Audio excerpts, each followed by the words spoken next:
दोस्तों, आज की इस वीडियो में हम लोग जानेंगे कि फाइनेंशियल इमरजेंसी क्या होता है और साथ ही साथ यह भी जानेंगे कि क्या हुआ था जब हमारे देश भारत में मात्र 15 दिनों के लिए खर्चा बचा हुआ था।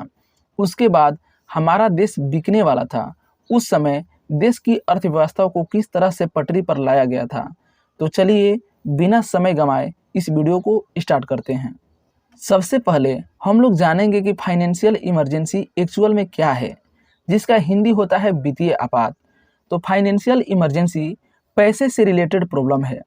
जब किसी देश के पास खर्च करने के लिए पैसे खत्म हो जाते हैं, उसकी दिवालिया निकलने वाला होता है, वह देश बिकने की कगार पर चला जाता है, तो उस समय फाइनेंशियल इमरजेंसी की कंडीशन बनता है। ठीक ऐसा ही सन 1991 ईस्वी में हमारे देश में देखने को मिला था, जब हमारे पास मात्र 15 दिनों के पैसे बचे हुए थे।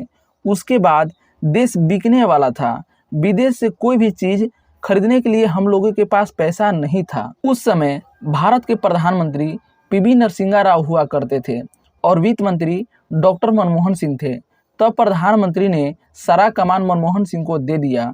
उस समय हम दुनिया के सबसे कंगाल देश थे। देश की अर्थव्यवस्था को पटरी पर लाने के लिए मनमोहन सिंह ने कई तरह के रिफंड लाए, जिसमें अहम भूमिका निभाई थी LPG, liberalisation, privatisation and globalisation और भी कई तरह के रिफंड लाए थे, जिसके बाद देश की अर्थव्यवस्था पटरी पर आई। उसके बाद अटल बिहारी वाजपेयी पीएम बने। इन्होंने भी कई तरह के रिफंड लाए, जिसका फायदा मनमोहन सिंह को मिला। फिर मनमोहन सिंह ने भी कई तरह के रिफंड लाए, जिसका फायदा पीएम मोदी को मिला। अब समझते हैं कि फाइनेंशियल इमरजेंसी के दौरान देश की अर्थव्यवस्था को पटरी पर लाने के लिए क्या किया जाता है। फाइनेंशियल इमरजेंसी के दौरान जितने भी राज्य सरकार हैं, जो उनका बजट प्रस्तुत होता है वो संसद में चला जाता है, तथा जितने भी राज्य सरकार हैं उनके सहायता राशि को कट कर दिया जाता है। और उसके बाद जितने भी सरकारी नौकरी वाले हैं, इनके सैलरी को काट लिया जाएगा।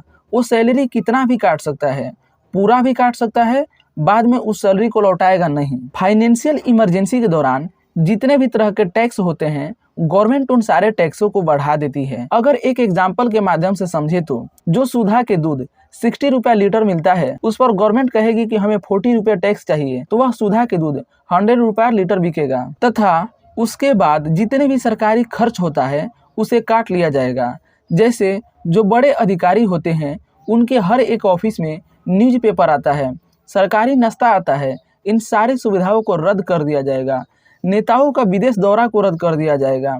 इन सारे खर्चों को काटकर सरकार फुल कोशिश करती है कि इकोनॉमी को बचाया जाए। मगर खुशी की बात यह है कि हमारे देश में आज तक फाइनेंशियल इमरजेंसी नहीं लगा है। एक बार ऐसा परिस्थिति आया था सन 1991 ईस्वी में, जब लगा था कि अब फाइनेंशियल इमरजेंसी लगाना पड़ेगा, लेकिन उस समय माननीय डॉक्टर मनमोहन सिंह ने उस परिस्थिति से देश को निकाला था बिना फाइनेंशियल इमरजेंसी लगाए।